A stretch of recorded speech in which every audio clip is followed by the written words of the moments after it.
బాలీవుడ్ లో విచిత్రం జరిగింది. బ్రహ్మాస్త్ర వీక్ టాక్ తో వచ్చింది.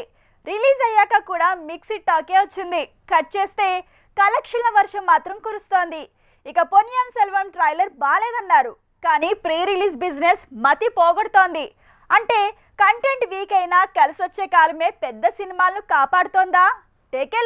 బ్రహ్మాస్త్ర మూవీ విడుదలైన 4 రోజుల్లోనే 200 కోట్ల గ్రాస్ కలెక్షన్స్ ని సాధించింది. నెట్ మాత్రం 90 కోట్లని తేలింది. ఇది ఓ డిజాస్టర్ టాక్ తెచ్చుకున్న మూవీకి ఎలా సాధ్యం? ఇది ఎవరికీ అంతు చిక్కని ప్రశ్న. బ్రహ్మాస్త్రని ఆ దేవుడే కాపాడాడంటున్నారు. సో గ్రాఫిక్స్, అంతకన్నా తక్కువ సరుకున్న కథనం అయినా 100 కోట్లు సాధ్యమయ్యాయి అంటున్నారు. దీంతో ఇక గుడ్ టైం స్టార్ట్ అయింది కాబట్టి సీన్ ఉన్న సినిమాలు కూడా ఆడుతున్నాయని అంటున్నారు. ఇదే పొన్నియిన్ సెల్వన్ కి కలిసొచ్చేలా ఉంది. పొన్నియిన్ సెల్వం సాంగ్స్ బాలేవన్నారు. టీజర్ ట్రైలర్ జస్ట్ యావరేజ్ అనేశారు. కట్ చేస్తే ఓటీటీ రైట్సే 128 కోట్లు పలికాయి. శాటిలైట్ రైట్స్ 60 కోట్లని తేలింది. ఇక థియేట్రికల్ బిజినెస్ 500 కోట్లని తెలుస్తోంది. సో టాక్ వచ్చిన పొన్నియిన్ సెల్వన్ కే మార్కెట్ లో జనం ఫిదా అయ్యారా?